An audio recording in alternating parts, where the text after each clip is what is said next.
Your mic is right there. It's on the stand. Yeah. Hellboy I made at mostly at Skid Row, the apartment in Skid Row. I mean, I don't really remember making any of them.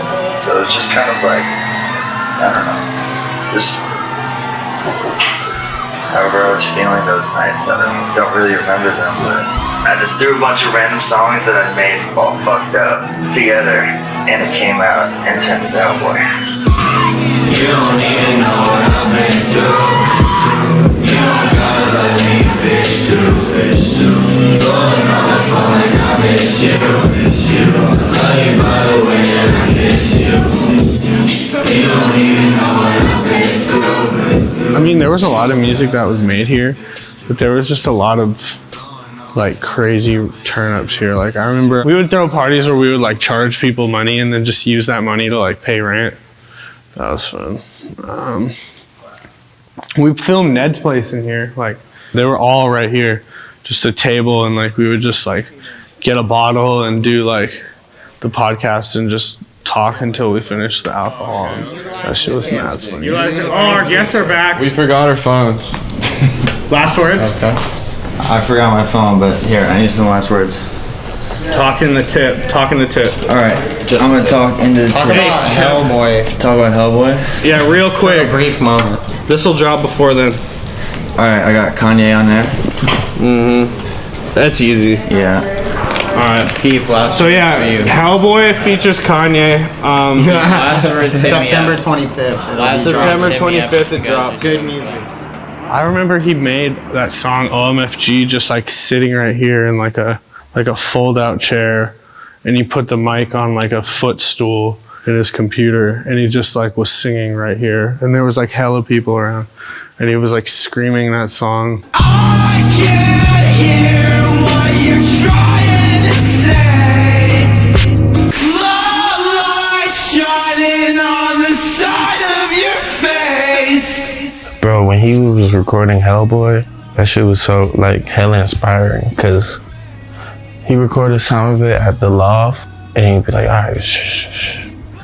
And he would just scream his lungs out in front of everyone. And I couldn't do that shit. It's just like, ah! Like fucking up and all. Like, I was like, damn, that's hard. Why the fuck is everybody the same? Fuck my life, tell that bitch I'm insane. He didn't like half-ass it. He would like literally scream into the mic as loud as he possibly could. And just not caring what anyone else in the room thought. There's like sweat pouring down your face and you're like screaming, like, you know, your voice is cracking and stuff. Like I feel like that exemplifies like how his music was driven by passion. I just knew that music was what I loved to do, and I knew that if I did what everyone else did who inspired me in the underground, and just went and got a microphone and a computer and an audio interface, spent $300, and then you have the whole world in your hands, literally. You just need the talent and the hard work at that point.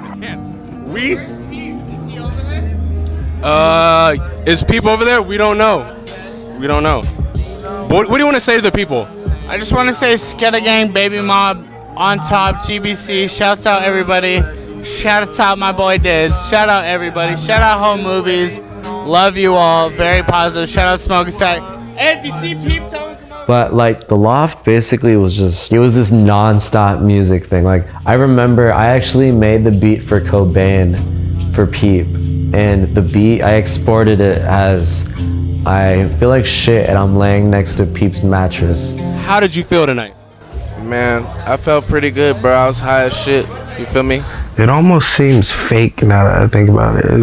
It was just like it was like anarchy. It's like any total chaos. Like anything goes. Anything. It's just like a fucking big open space. You didn't get noise complaints, so you just had all this freedom. When we were in Pasadena together on couches, and when we were in Whittier on couches, we were under somebody else's roof for real. And then this was our first experience where it was like, this is our shit. Like, this is our fucking world. This stupid little loft is like our world. We can do whatever the fuck we want here. You know, there's no rules.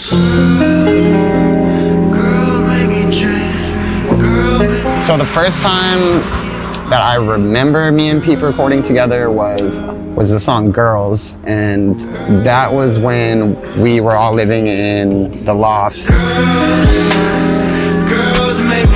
I remember everyone getting super annoyed because he liked to layer his vocals a lot, so we would be doing like, you know, like 10 layers of the same thing over and over again, and people were just like, everyone's just like, you know, shut the fuck up. It's like 6 a.m. Like, what are you guys doing?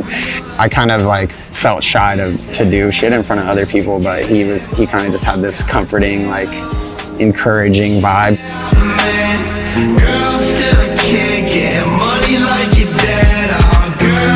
I've been on many sets. I worked with many directors. I worked with many artists. This was the first time that I truly felt like myself, and I didn't feel as if it was this pressure, or if it was this like these eyes. It was easy. All I can say is easy. It was a flow. When you're used to being different, you're just so used to always feeling like attack, and everyone is like looking, everyone is nicking, everyone is picking, and just to know that this time it was looking for the right reason. That was always his goal with his music, was to like try and make some sort of positive impact on the world, and to like really use his platform to make a difference. That's rare in this day and age. That was the point of that video, was to break gender roles and just spread positivity and let everybody know that, you know, we're all people. I just started to like making music with him more than anybody at that moment. So I would just try to make shit that like I knew he would be able to get on, like omfg or like Drive By with Xavier Wolf. I would just have him in mind. That was the thing about Peep. See, a lot of times when I do songs with people, I figure out ways to like outshine them technically. You know what I'm saying? Like, but Peep, when he gets on a song, he will be the star of that song, anybody's song, who the fuck who it is. And you could do 3 verses around him if you wanted to. His shit's still gonna bang harder. Like his shit you gonna remember his shit. And I love that shit.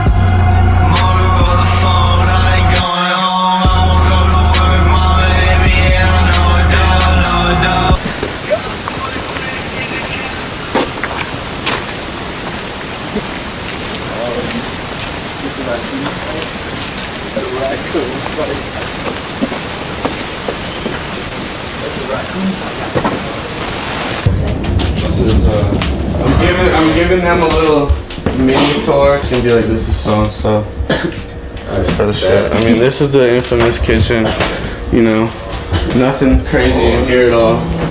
This is cribs. All we have is beer, the empty thing of Modelo's and an empty thing of Heineken's and some eggs. Gotta clean up a bit, but yeah, me and Peep live here. And then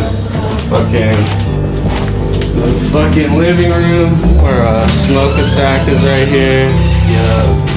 Fucking Tyler, on the airs, Young God, fucking Polari. This is like our main crew that we be making music with. And then our main crew. We make all our music like over here. That was awesome. We make like, this is the little stew. We got Cortex in here. Fucking, this is where everything's made, like all of Hellboy and shit, pretty much, and all the Peep songs, you know. That's pretty much it. Echo Park, chilling. Just like fucking wild, like just a bunch of fucking dudes just chilling at the house, like people in like every room, like the whole couch filled with bodies, like just, it was like a frat house for fucking goth emo boys. Let me tell you a little something about the city of Los Angeles, all right? So, over here,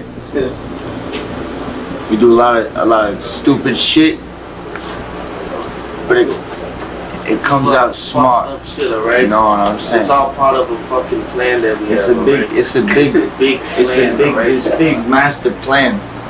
People don't fucking understand. They don't get it. They're never gonna get it. They never will. Maybe when they're dead, they'll understand. When they're dead. When they're fucking dead. They would be up till like fucking like 7 a.m. like every night, just like recording all the fucking time. It's just like non-stop. A typical recording session with me and Pete, he would be mixing. So he would be like in a little rolly chair on the computer and I'll be on the couch. We could probably do 6 or 7 songs in like a couple of hours. Yeah, like he was kind of chaos himself. That was kind of his thing. He wouldn't even let me tattoo on him until I was like a certain level of like fucked up, to be honest. Like he liked that. Like one time I was off like a bunch of Xans and I was doing the Hellboy tattoo on his throat and I fell asleep while tattooing him. Yeah, and I like fell forward and like I like tattooed a line on his chest. And he like loved that shit. That was like his shit. He like never let me fix it. Yeah, that was like the kind of shit he would do.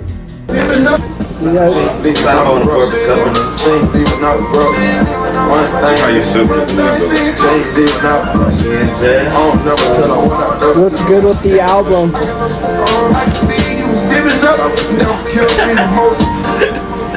It sucks. Don't listen to that shit. The Hellboy sample, really for me, just that sample alone, when I hear that guitar, it just weirdly just reminded me of Peep, just the guitar itself. Listen to this beat I made, bro.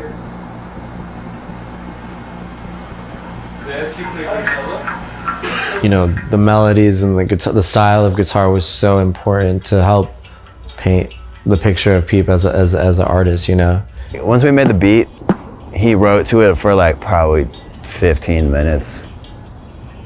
And then that was Hellboy.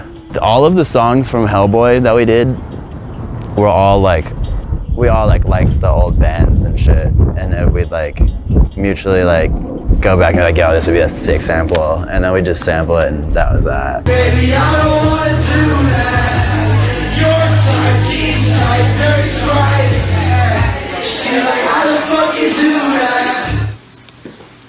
Well, I think it's such a quick process because none of it's forced. And like I said, I wait, like I'll spend so much time like not working that I feel like that's why I don't get writer's block, because I'm not writing all day like a lot of people do. I just fell in love with a bad bitch. Told me that she loved me too, baby. I'm not having it. Sipping cocaine 'cause I did.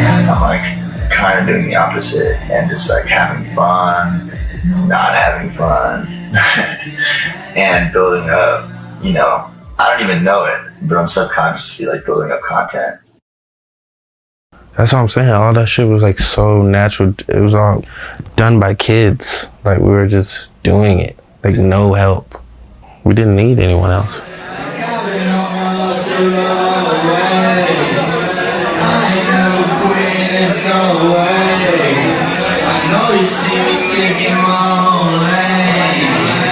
Hellboy killing the whole game. We had all of it planned out. Baby girl, what the fuck is the plan now? We had